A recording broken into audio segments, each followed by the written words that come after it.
State Bank of ইন্ডিয়ার staff association দক্ষিণ দিনাজপুর জেলার পরিচালনায় ব্যবস্থাপনায় state Bank of India Balurghat শাখায় স্বেচ্ছায় রক্তদান শিবির। রক্তদান জীবনদান এই আদর্শকে সামনে রেখে বালুরঘাট জেলা হাসপাতাল ব্লাড সেন্টারে রক্তের যোগান অব্যাহত রাখতে state Bank of India Staff association দক্ষিণ দিনাজপুর জেলার পরিচালনায় ও ব্যবস্থাপনায় state Bank of India Balurghat শাখায় আজ 4 মে রবিবার দুপুরে একটি স্বেচ্ছায় রক্তদান শিবিরের আয়োজন করা হয়। 2013 সালে দক্ষিণ দিনাজপুর জেলায় state Bank of India staff অ্যাসোসিয়েশনের সদস্য ও নেতৃত্বদের উদ্যোগে প্রথম স্বেচ্ছায় রক্তদান শিবির শুরু হয়। State Bank of India staff অ্যাসোসিয়েশনের সদস্য ও নেতৃত্বরা বিভিন্ন জায়গাতে এই স্বেচ্ছায় রক্তদান শিবিরের আয়োজন করে থাকে।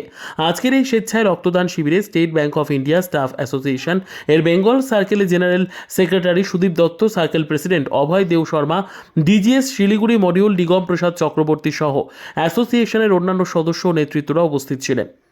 বালুরঘাট এই অঞ্চলে, দক্ষিণ দিনাজপুর বালুরঘাট অঞ্চলে 2013 সাল থেকেই এই প্রক্রিয়া আমাদের এজিএস কমরেড অনুপম তরফদারের উদ্যোগে নেতৃত্বে প্রতি বছর চেষ্টা করা হয়েছে। মাঝে কোভিডের জন্য একটু গ্যাপ পড়েছিল, তাছাড়া এই চেষ্টা থাকে সারাক্ষণ যে রক্তদান শিবির যাতে আয়োজন করা যায় এবং যে স্কারসিটি আছে, যা অভাব আছে রক্তের, সেটা কিছুটা হলেও যদি মেটানো যায়, তার জন্য স্টেট ব্যাংক স্টাফ অ্যাসোসিয়েশন এখানের মতো অন্যান্য জায়গাতেও এই চেষ্টা আমাদের থাকে যাতে আমরা রক্তদানের মাধ্যমে সমাজকে কিছুটা আমরা কন্ট্রিবিউট করতে পারি এবং সেই চেষ্টা এখানেও প্রতিবারে থাকে।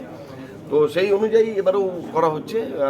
আশা করছি আমরা একটা এই জিওগ্রাফি অনুযায়ী একটা ভালো সংখ্যক মানুষ এখানে রক্তদানে, আমাদের কমিউনিটিরা যারা আছেন তারা রক্তদানে তারা মানুষের উপকারে লাগবেন এবং এই চেষ্টাটা আমাদের সারাক্ষণই থাকে, মানে প্রতি বছরেই থাকে, বিভিন্ন জেলাতেও থাকে। সেই মতো দক্ষিণ দিনাজপুর জেলাতেও কমিউনিটি তরফদারের নেতৃত্বে এই অনুষ্ঠান আমাদের প্রতিবারই হয়।